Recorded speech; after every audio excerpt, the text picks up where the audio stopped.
صدق اللہ العظیم۔ اللہ تعالیٰ کی حمد و ثنا کے بعد انگنت لا تعداد و بے شمار درود و سلام ہو سید کائنات رسول کائنات سرور کونین احمد مجتبی حضرت محمد مصطفیٰ صلی اللہ علیہ وسلم ذات اقدس پر۔ اللہ کی کروڑ رحمتیں ہوں صحابہ کرام پر، تابعین تبع تابعین، ائمہ کرام، محدثین اعظام، اولیاء الرحمن اور قرآن و سنت کے تمام ماننے والوں پر۔ اللہ ہم سب کو اس قافلہ حق میں شرکت استقامت عطا فرمائے اور آخرت میں ان سب کے ساتھ ہم سب کو جمع فرمائے۔ اللہ اپنے عرش کے سائے کے نیچے انبیاء صالحین شہداء کا ہم سب کو ساتھ نصیب فرمائے۔ برادران اسلام، رسول اللہ صلی اللہ علیہ وسلم سورہ قاف کی تلاوت ہر جمعے میں کرتے تھے، کثرت سے کرتے تھے، تو ہم نے اس کی تمہید جو ہے وہ گزشتہ جمعے میں تفصیل سے بتائی کہ کئی صحابہ نے رسول اللہ صلی اللہ علیہ وسلم کی زبان پاک سے اس سورت کو جمعہ کے دن خطبے میں جب آپ پڑھتے تھے تو وہاں سن سن کر یاد کر لی۔ تو یہ ایک سبق تھا جو رسول اللہ صلی اللہ علیہ وسلم دہراتے تھے ہر 7 دن کے بعد، اور سننے والے جو ہیں وہ یہ جو تلاوت کی جاتی تھی تو وہ ڈائریکٹ سے اس کو سمجھ رہے ہوتے تھے اور ان کو سبق جو ہے وہ حاصل ہو رہا ہوتا تھا۔ تو ہمارے لیے لازم ہے کہ ہم اس سورت کا ترجمہ معنی مفہوم سمجھ لیں، تاکہ اگر سنت کے مطابق کسی جگہ پر موقع کسی کا بنے کو پڑے تو ہمیں ایمان تازہ ہو۔ تو گزشتہ جمعے میں ہم نے ایک رکوع کی چند آیات کا جو ہے وہ تذکرہ کیا تھا، اور ابھی بھی ہمارے پاس صرف 15 منٹ ہے، اور اس کے اندر جو ہے کسی ایک آیت کا بھی مکمل تشریح جو ہے وہ نہیں کی جا سکتی، بہرحال اس تلاوت سے کچھ نہ کچھ سن کر ہلکی پھلکی خوشبو حاصل کی جا سکتی۔ اللہ تعالیٰ سے میں دعا کرتا ہوں اللہ پاک ہمارا شرح صدر فرمائے، اور جو ہم بولیں سب سے پہلے مجھے کہنے والے کو اور پھر آپ سننے والوں کو اللہ ہم سب کو عمل کی توفیق نصیب فرمائے۔ تو آج ہم سورہ قاف، یہ 26ویں پارے کی سورت ہے، اس کی آیت نمبر 20 سے شروع کر رہے ہیں۔ وَجَاءَتْ سَكْرَةُ الْمَوْتِ بِالْحَقِّ ذَلِكَ مَا كُنْتَ مِنْهُ تَحِيدُ۔ جب موت کی تکالیف آئیں گی، موت کی سکرات آئیں گی، تو اس کو کہا جائے گا انسان کو کہ یہ ہے وہ موت کا وقت جس سے تو بھاگتا تھا، کنارہ کش رہتا تھا، دور دور جاتا تھا، یہ ہے آگے ہے یہ موت کا وقت۔ وَنُفِخَ فِي الصُّورِ ذَلِكَ يَوْمُ الْوَعِيدِ، اور پھر یہ موت ہر کسی کا آنا، ہر کسی کو موت کا آنا، یہ سلسلہ چل رہا ہے، چلتا رہے گا، اور ایک وقت وہ آئے گا کہ جب اینڈ ہو جائے گا اور اس دنیا کائنات کی سب کی وفات کا اور موت کا وقت ہو جائے گا، اور حکم ہوگا اسرافیل کو، اللہ کے اس فرشتے کو، کہ جس کی ڈیوٹی پیدائش سے لے کر اور ان کی اپنی موت تک، کیونکہ ہر کسی نے موت کا ذائقہ چکھنا ہے، ایک وقت وہ آئے گا کہ جب فرشتوں کا بھی جو ہے وہ وقت ختم ہو جائے گا، ساری مخلوقات کو ایک بار موت آ جائے گی۔ کل من علیہا فان، اس کائنات میں جو کچھ بھی ہے سب فانی ہے، سب نے فنا ہونا ہے، سب نے موت کا ذائقہ چکھنا ہے۔ وَيَبْقَى وَجْهُ رَبِّكَ ذِي الْجَلَالِ وَالْإِكْرَامِ، تیرے رب کا چہرہ باقی رہنے والا ہے۔ هُوَ الْأَوَّلُ، جب کوئی نہیں تھا تو وہ تھا، هُوَ الْآخِرُ، جب کوئی نہیں ہوگا تو وہ ہوگا، سب ختم ہوگا۔ تو اسرافیل علیہ السلام کی ہم بات کر رہے تھے کہ ان کے پیدائش سے لے کر اور ان کی وفات تک اللہ نے ان کی ایک ہی ڈیوٹی لگائی۔ اللہ کا وہ ایک بہت بڑا فرشتہ، رسول اللہ صلی اللہ علیہ وسلم نے معراج کی رات دیکھا ان کو، تو آپ صلی اللہ علیہ وسلم فرماتے ہیں کہ میرے ایمان والے ساتھیوں، دوستو، میں نے اس فرشتے کو جس حالت میں دیکھا ہے کہ وہ دوڑنے کی حالت میں کھڑا ہے، اس کا ایک قدم آگے اور ایک پیچھے، اور اس کا کان جو ہے وہ اللہ کی طرف لگا ہوا ہے، اور اسی حالت میں اللہ کی مرضی ہے کہ جس کو جس حالت میں بھی پیدا کر کے کھڑا کر دے وہ ویسے ہی کھڑا رہتی ہے۔ اس نے آسمان کو کب سے کھڑا کیا ہے، کب تک یہ چلنا ہے، اور ایسے ہی کھڑا ہے۔ زمین کو اس نے کب سے کھڑا کیا ہے، ایسے اللہ تعالیٰ نے شام کو کھڑا کیا ہے، اللہ نے اس فرشتے کو ایسے کھڑا کیا ہے، تو وہ اس حالت میں کھڑا ہے اور اس انتظار میں ہے کہ جب اللہ کا حکم ہو تو اس نے صرف ایک پھونک مارنی ہے، وہ اسی ڈیوٹی پر ہے۔ آپ نے فرمایا اگر تم اس کے پوسچر کو اور اس کے انداز کو دیکھ لیتے کہ جس طرح وہ بالکل تیاری میں کھڑا ہے، ابھی حکم ہو تو ابھی آواز لگا دے اور دنیا کا نظام درم برم ہو جائے، کائنات تباہ و برباد ہو جائے، ختم ہو جائے، اگر تم اس کو دیکھ لیتے تو تم بہت کم ہنستے اور بہت زیادہ روتے، کہ تم اپنی آخرت کے اس وقت کو اس کو دیکھ کر یاد کر کے تم روتے اور ہنستے نہ، اگر تم ان کو دیکھ لیتے۔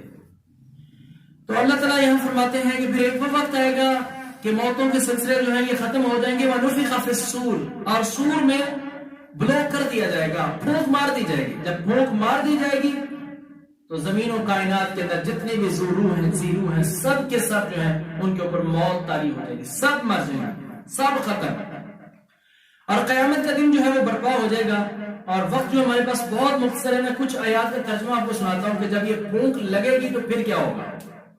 سورہ حج کی آیت نمبر 1 میں اللہ تعالیٰ فرماتے ہیں کہ قیامت کا دن بہت عظیم ہے، لیوم عظیم۔ اور سورہ قاریہ میں اللہ تعالیٰ فرماتے ہیں اس دن سنگین حادثات پیش آئیں گے۔ سورہ قمر میں اللہ تعالیٰ فرماتے ہیں وہ دن نہایت تلخ دن ہوگا۔ سورہ نازیات میں اللہ تعالیٰ فرماتے ہیں ہر طرف مصیبت چھا جائے گی۔ سورہ انسان، سورہ دہر میں اللہ تعالیٰ فرماتے ہیں اس دن کا شر ہر طرف جو ہے پھیل جائے گا۔ سورہ ابراہیم آیت نمبر 42 میں اللہ تعالیٰ فرماتے ہیں بہت خوف اور گھبراہٹ کا عالم ہوگا۔ اور یہ جو اگر آیات پڑھی جاتی ہیں اور آیت کی تاثیر جو ہے وہ اس ترجمے میں نہیں آ سکتی، ہم نے گزشتہ جمعے میں عرض کیا، یعنی بہرحال ایک منظر اپنے ذہن میں ہم تیار کریں کہ جب یہ پھونک لگے گی تو پھر کیا ہوگا۔ اور سورہ قیامہ میں اللہ تعالیٰ فرماتے ہیں اس دن کی ہولناکیاں دیکھ کر آنکھیں پتھرا جائیں گی۔ اور سورہ النور آیت نمبر 37 میں اللہ تعالیٰ فرماتے ہیں اس دن کی شدت سے دل اور نگاہیں الٹ جائیں گی۔ سورہ غافر میں اللہ تعالیٰ فرماتے ہیں کہ کلیجے منہ کو آ جائیں گے۔ سورہ دہر میں اللہ تعالیٰ فرماتے ہیں وہ تیوریاں چڑھانے والا دن ہوگا۔ سورہ مزمل میں اللہ تعالیٰ فرماتے ہیں وہ دن یوم یجعل الولدان شیبا، کہ جب بچے جو ہیں وہ بوڑھے ہو جائیں گے۔ اور اس طریقے سے سورہ شورا میں اللہ تعالیٰ فرماتے ہیں وہ دن ٹلنے والا نہیں، وہ آ کر رہنے والا ہے۔ سورہ قیامہ آیت نمبر 11 اور 10 میں اللہ تعالیٰ فرماتے ہیں اس دن انسان جائے پناہ تلاش کرے گا کہ کسی جگہ پر چھپ جائے۔ سورہ طور میں اللہ تعالیٰ فرماتے ہیں کہ اس دن کسی کا مکر و فریب کسی کام نہیں آئے گا۔ سورہ شعراء میں اللہ تعالیٰ فرماتے ہیں کہ اس دن کوئی عہدہ اور منصب کوئی کام نہیں آئے گا۔ سورہ لقمان میں اللہ فرماتے ہیں کہ اس دن کوئی رشتہ کام نہیں آئے گا۔ سورہ کہف میں اللہ تعالیٰ فرماتے ہیں کہ اس دن دنیا کی ہر چیز فنا ہو جائے گی۔ سورہ طور میں اللہ فرماتے ہیں آسمان لرز جائے گا۔ سورہ مزمل میں اللہ فرماتے ہیں کہ آسمان پھٹ جائے گا۔ سورہ النبا میں اللہ فرماتے ہیں کہ آسمان کے دروازے آسمان سارے کا سارا دروازے ہو جائے گا، آسمان پھٹ جائے گا، سرخ چمڑے کے گلابی ہو جائے گا۔ سورہ التکویر میں اللہ تعالیٰ فرماتے ہیں کہ آسمان کی کھال اتار دی جائے گی۔ سورہ معارج میں اللہ فرماتے ہیں کہ آسمان پگھلے ہوئے تانبے کی طرح ہو جائے گا۔ سورہ التکویر میں اللہ فرماتے ہیں کہ سورج لپیٹ دیا جائے گا۔ سورہ قیامہ اللہ فرماتے ہیں کہ چاند گہنا ہو جائے گا۔ سورہ قیامہ کی آیت نمبر 9 میں اللہ فرماتے ہیں کہ سورج اور چاند آپس میں ملا دیے جائیں گے۔ سورہ مرسلات اور انفطار میں اللہ فرماتے ہیں کہ ستارے بے نور ہو کر بکھر جائیں گے۔ سورہ واقعہ میں اللہ فرماتے ہیں کہ زمین زور سے ہلا دی جائے گی۔ سورہ مزمل میں اللہ فرماتے ہیں کہ زمین اور پہاڑ لرزنے لگیں گے۔ سورہ حاقہ میں اللہ نے فرمایا کہ زمین اور پہاڑوں کو ایک ہی چوٹ سے زیرہ کر دیا جائے گا اور ریزہ ہو جائے گا۔ اور سورہ انشقاق میں اللہ فرماتے ہیں کہ زمین اپنے اندر کا سب کچھ نکال کر باہر پھینک دے گی۔ سورہ ابراہیم میں اللہ فرماتے ہیں کہ زمین کسی اور زمین سے تبدیل کر دی جائے گی۔ سورہ طٰہٰ میں اللہ فرماتے ہیں کہ زمین پھیلا کر برابر کر دی جائے گی۔ سورہ القاریہ میں اللہ فرماتے ہیں کہ پہاڑ ڈھنکی ہوئی روئی یعنی پنجی ہوئی روئی اور اون کی طرح ہو جائیں گے۔ سورہ واقعہ میں اللہ فرماتے ہیں کہ پہاڑ غبار بنا دیے جائیں گے، گرد و غبار ہو جائیں گے۔ سورہ التکویر میں اللہ فرماتے ہیں کہ سمندر بھڑک اٹھیں گے۔ سورہ انفطار میں اللہ فرماتے ہیں کہ سمندر پھاڑ دیے جائیں گے۔ مدثر میں اللہ فرماتے ہیں کہ اس دن سور پھونکا جائے گا اور سور کی آواز ایک ہولناک چیخ کی طرح ہوگی۔ اور سورہ النمل میں اللہ تعالیٰ فرماتے ہیں کہ اس کی آواز سے زمین و آسمان میں موجود تمام مخلوق گھبرا جائے گی۔ سورہ عبس میں اللہ فرماتے ہیں کہ سور کی آواز کانوں کو بہرا کر دے گی۔ سورہ الزمر میں اللہ تعالیٰ فرماتے ہیں کہ سور کی آواز کی شدت سے زمین و آسمان کی ہر چیز بے ہوش ہو کر گر پڑے گی۔ سورہ الرحمن میں اللہ فرماتے ہیں کہ جب پہلا سور پھونکا جائے گا تو ہر چیز ختم ہو جائے گی، بس اللہ کی ذات باقی رہے گی۔ سورہ کہف میں اللہ تعالیٰ فرماتے ہیں الکہف میں کہ جب دوسرا سور پھونکا جائے گا تو لوگوں کو جمع کرنے کے لیے ایک آواز لگائی جائے گی۔ سورہ صافات میں اللہ تعالیٰ فرماتے ہیں کہ ایک ہی ڈانٹ سے سب کو اٹھایا جائے گا، ایک ڈانٹ ہوگی کہ سب اٹھ جائیں گے، ڈانٹ کے ساتھ اٹھایا جائے گا۔ سورہ یاسین میں اللہ فرماتے ہیں کہ سب لوگوں کو قبروں سے اٹھ کر جو ہے سارے لوگ قبروں سے اٹھ کھڑے ہوں گے. واقعہ میں اللہ فرماتے ہیں کہ اس دن اولین و آخرین کو اکٹھا کیا جائے گا. اور سورہ کہف میں اللہ فرماتے ہیں کہ کوئی ایک باقی نہیں چھوڑا جائے گا. سورہ التکویر میں اللہ فرماتے ہیں کہ جانوروں کو بھی اکٹھا کیا جائے گا. سورہ النبا میں اللہ فرماتے ہیں کہ لوگ فوج در فوج جمع ہوں گے. سورہ یاسین میں اللہ تعالیٰ فرماتے ہیں کہ لوگوں پر شدید گھبراہٹ طاری ہوگی. سورہ طٰہٰ میں اللہ فرماتے ہیں کہ مجرموں کی آنکھیں دہشت سے نیلی ہو جائیں گی. یہ تو ایک ایک آیت کا انتخاب ہے. جہاں جہاں اللہ پاک نے قیامت کا ذکر کیا ہے، تذکرہ کیا ہے، وہاں ایک ترتیب کے ساتھ کیا ہے. اذا الشمس كبرت، اذا السماء انفطرت، واذا الكواكب انتثرت، واذا البحار فجرت، واذا القبور بعثرت، علمت نفس ما قدمت واخرت، اذا زلزلت الارض زلزالها واخرجت الارض اثقالها وقال الانسان ما لها يومئذ تحدث اخبارها القارعه ما القارعه وما ادراك ما القارعه يوم يكون الناس كالفراش المبثوث عما يتساءلون عن النبأ العظيم الذي هم فيه مختلفون. اللہ اکبر. 30واں سپارہ اور 29واں سپارہ اسی چیز کا تذکرہ ہے. اور مکی صورتوں کے اللہ نے مکی صورتوں کے اندر جو مکہ میں نازل ہوئی اس کے اندر دو مضمونوں کو بھرپور بھرمار کے ساتھ بیان کیا ہے. بہت زیادہ بیمار اس کو بیان کیا اللہ پاک نے کہ توحید کو اور آخرت کے دن کو، کہ وہ آخرت کا دن کیسے قائم ہوا. یعنی ترتیب میں علماء یہ سمجھاتے ہیں کہ اللہ پاک نے مکی صورتوں کے اندر اسی عقیدے کو اس لیے بیان کیا ہے کہ سارے کے سارے دین پر عمل تب ممکن ہوگا جب کسی کا عقیدہ توحید ٹھیک ہوگا، اللہ کا معرفت ٹھیک ہوگی، اللہ پر یقین ہوگا، اللہ پر ایمان ہوگا، اللہ کی معرفت پہچان جس کو ہوگی وہی شخص جو ہے وہ دین اسلام پر عمل کی طرف آئے گا. اور دوسری چیز جس کو آخرت کی معرفت ہے، آخرت کا یقین ہے، وہ ہم بالآخرت ہم یوقنون کا مصداق جب انسان بنیں گے تب کوئی نیکی کی طرف آئے گا اور تب کوئی برائی سے رکے گا. آج ہم بہت کچھ سنتے ہیں اور بہت کچھ بولتے ہیں اور بہت زیادہ ہمارے علم میں ہے، لیکن اس کے باوجود ہم اپنی مرضی کے مطابق کام کرتے ہیں. ہم دین اسلام کا حکم، اللہ کا حکم اور رسول اللہ صلی اللہ علیہ وسلم کا حکم مان کر نہیں چلتے. ہم اس کے مطابق جو ہے وہ چلنے کی کوشش نہیں کرتے، پر اپنی مرضی کے مطابق اگر کوئی کام نیکی کا ہے اور ہمارے فائدے میں آ رہا ہے تو ہم اس کو کہیں گے کہ یہ دین اسلام کا میں کام کر رہا ہوں. لیکن وہی کام اگلے ہی لمحے اور اگلے ہی منٹ میں وہ کام اگر ہمارے دنیاوی فائدے کے لحاظ سے دنیاوی اس میں فائدہ نظر نہیں آ رہا تو ہم اس کو روند ڈالتے ہیں، اس بات پر ہم عمل نہیں کرتے. اور اسی طریقے سے جن چیزوں سے اللہ نے منع کیا ہے اور وہ منع ہونا اگر ہمارے اپنے اس دنیا کے فائدے میں آ رہا ہے تو ہم اس سے منع ہو جاتے ہیں، نام لے لیتے ہیں کہ جی ہم دین پر عمل کر رہے ہیں. اور اگلے ہی لمحے اگلے ہی منٹ میں ایک اور چیز ہمارے سامنے آتی ہے جس سے اللہ نے منع ہی کیا ہے، لیکن دنیا کا کوئی فائدہ فوری طور پر نظر نہیں آتا تو ہم اس کو کر گزرتے ہیں. تو یہ سارے کا سارا عمل بیس کرتا ہے عقیدہ توحید پر اور عقیدہ آخرت پر. تو اس لیے لازم ہے ہر مسلمان پر کہ وہ قرآن کو پڑھ لے اور کم از کم 30ویں سپارے کی چھوٹی چھوٹی صورتوں میں جو اللہ تعالیٰ نے آخرت کو بیان کر دیا ہے اس کو انسان پڑھ لے، سمجھ لے، تفسیریں پڑھیں، ایک بار پڑھیں، 2 بار پڑھیں، کیونکہ 1-2 بار پڑھنے سے مکمل سمجھ نہیں آئے گی. تفاسیر پڑھیں، اس کی گہرائی میں اتر جائیں، پھر انسان بنتا ہے مسلمان، مومن، یقین والا انسان. تو اللہ تعالیٰ فرماتے ہیں وَنُفِخَ فِي الصُّورِ ذَلِكَ يَوْمُ الْوَعِيدِ. سور پھونک دیا جائے گا اور کہا جائے گا کہ لو جی یہ ہے وہ وعدے کا دن.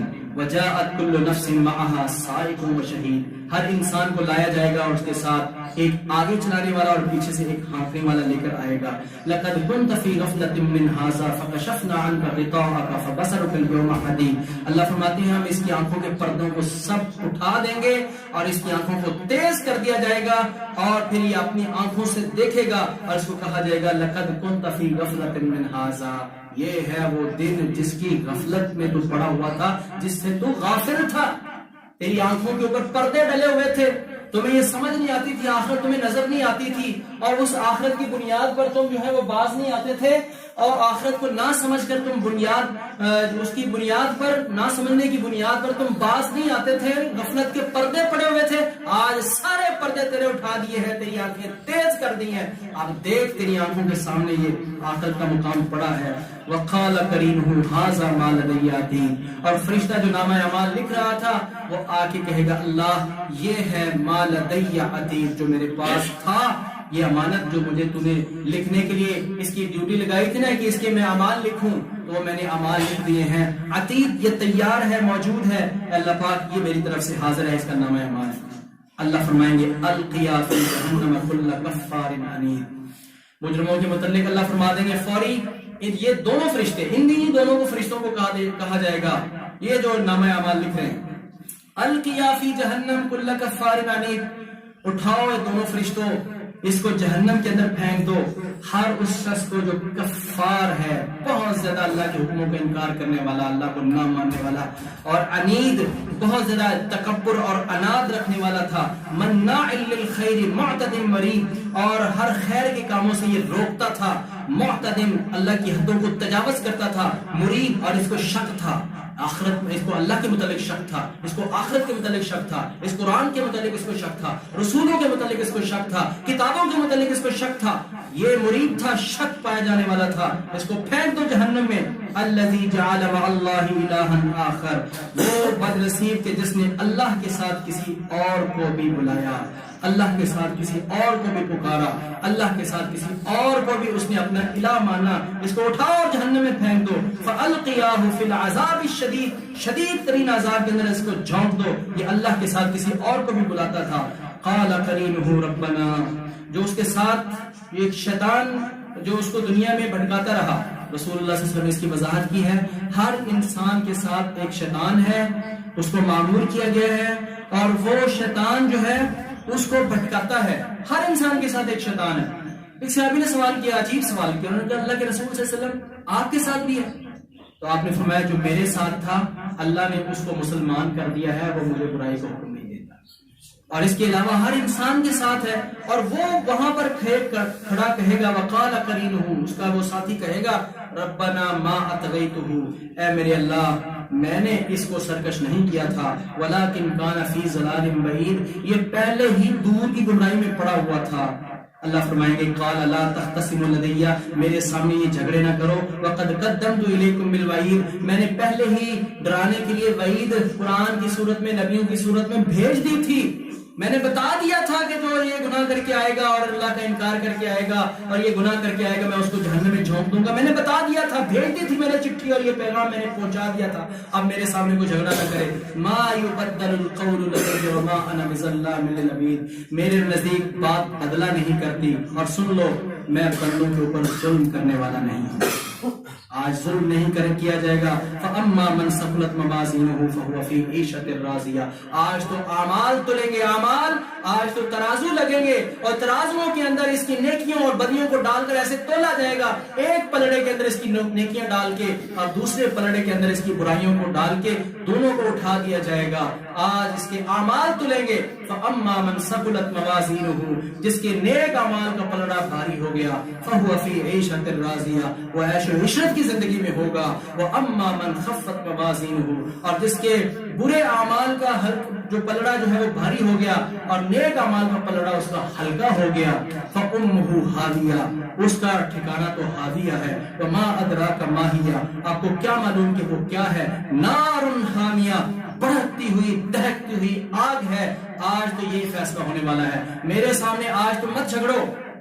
وہ کہے گا میں نے اس کو بھٹکاتا تھا، یہ خود پہلے ہی تیار ہوتا تھا، میں تو صرف وسوسہ ڈالتا تھا اس کے ذہن میں، یہ اس برائی کو کرنے کے لیے پہلے ہی تیار تھا۔ آپ اندازہ لگائیں نا کہ رمضان کے دنوں میں اللہ تعالیٰ رسول اللہ صلی اللہ علیہ وسلم نے فرمایا کہ شیاطین کو جکڑ دیا جاتا ہے، جب شیاطین جکڑے ہوئے ہیں اور بڑے بڑے شیاطین جو جکڑے ہوئے ہیں پھر انسان برائیوں کی طرف کیوں جاتا ہے؟ ہمارے سے سوال ہوتا ہے جی آپ کہتے ہیں، آپ حدیثیں بیان کرتے ہیں شیاطین جو بنے ہوئے ہیں، اب شیاطین اگر بنے ہوئے ہیں تو پھر لوگ برائی کیوں کرتے ہیں؟ اس کا جواب پھر ہم وہاں پر بھی یہ دیتے ہیں بھی شیطان تو جکڑ گئے ہیں نا، انسان کا اپنا جو نفس جو شر اس کو دیتا ہے وہ تو نہیں ابھی بندہ، وہ تو کھلا ہوا ہے نا۔ وَمِن شَرِّ نُفُوسِ أَنفُسِنَا، رسول اللہ صلی اللہ علیہ وسلم نے فرمایا کہ خطبے کے شروع میں وَمِن شُرُورِ أَنفُسِنَا، اے اللہ ہم اپنے نفس کی شرارتوں سے بھی تیری پناہ میں آنا چاہتے ہیں۔ تو وہ شیطان کہے گا کہ یا اللہ میں نے اس کو نہیں بھٹکایا تھا، میں تو صرف اس خیال ڈالتا تھا کام کرنے کے لیے، پہلے ہی تیار ہوتا تھا، اللہ پاک فرماتے ہیں میرے سامنے یہ جھگڑے نہیں کرو، ہم نے تو پہلے ڈرانے کے لیے جو وعید بھیج دی تھی، اور اللہ پاک جھونک دیں گے جہنم کے اندر، اور جہنم کے ساتھ اللہ نے وعدہ کیا ہوا ہے کہ تمہیں میں بھروں گا، اور اس دن اللہ پوچھیں گے یوم نقول لجہنم هل امتلأت، اس دن ہم جہنم سے کہیں گے کہ کیا جہنم تو بھر گئی ہے، فتقول هل من مزید، وہ کہے گی کہ اور بھی چاہیے، ابھی میرا پیٹ نہیں بھرا، اور اس کی جگہ بھی باقی ہوگی۔ حدیث میں آتا ہے پھر اللہ سبحانہ وتعالیٰ اس کے ساتھ کیے ہوئے وعدے کو پورا فرمائیں گے۔ اللہ کے لیے تو کوئی آگ نہیں ہے نا، وہ تو اس کی مخلوق ہے، جلانے کا کام تو اس کو ہمیں ہے۔ اللہ پاک اس کے منہ کے اوپر اپنا قدم مبارک رکھیں گے اور اس کے منہ سے آواز نکلے گی قط قط قط، بس بس بس، یہ صورتحال ہوگی۔ اور دوسری طرف وَأُزْلِفَتِ الْجَنَّةُ لِلْمُتَّقِينَ غَيْرَ بَعِيدٍ، دوسری طرف جنت کو اللہ تعالیٰ فرماتے ہیں ہم متقیوں کے لیے قریب کر دیں گے، جو دنیا میں اللہ کی مان کر آئے، رسول اللہ صلی اللہ علیہ وسلم کی مان کر آئے اور اپنی مرضی کے مطابق دنیا گزار کے نہیں آئے، اللہ اس کے رسول کی مرضی کے مطابق زندگی گزار کے آئے، اللہ ان کے پاس جنت کو قریب کر دیں گے، پاس جنت کو کر کے دکھا کے اللہ فرمائیں گے دیکھ تو دنیا میں یقین رکھ کے آیا تھا، ھذا ما توعدون، یہ ہے وہ جس کا تم سے وعدہ کیا جاتا تھا۔ اور یہ کس کے لیے ہے؟ آ جاؤ، لکل اواب حفیظ، ہر اس خوش نصیب کے لیے ہے جو ہماری طرف لوٹ آنے والا تھا، حفیظ اور ہماری حدوں کی حفاظت کرنے والا تھا، جو حفاظتیں کر کے آیا آ جائے۔ اور یہ جنت اس کے لیے ہے من خشی الرحمن بالغیب، جو بن دیکھے اپنے رب رحمان سے ڈرتا تھا، وجاء بقلب منیب، یہ جنت سامنے کر کے بات ہوگی، جنت سامنے کر کے اللہ تعالیٰ یہ فرمائیں گے یہ اس کے لیے ہے لکل اواب، جو ہمارے طرف لوٹ آنے والا تھا، حفیظ ہماری حدوں کی حفاظت کرنے والا تھا، جو اپنے رب سے بن دیکھے جو ہے وہ ڈرنے والا تھا، وجاء بقلب منیب، جنت سامنے ہے، اللہ فرمائیں گے یہ اس کے لیے جنت ہے جو لوٹ کے آنے والا اور رجوع کرنے والا دل لے کر آیا ہے۔ اس دل کی حفاظت کرو، اس دل کی حفاظت کرو۔ رسول اللہ صلی اللہ علیہ وسلم نے فرمایا کہ یہ دل جو ہے یہ اصل چیز ہے، الا ان فی الجسد مضغۃ، جسم کے اندر ایک مضغہ ہے، وہ دل ہے، اس دل کی حفاظت کرو۔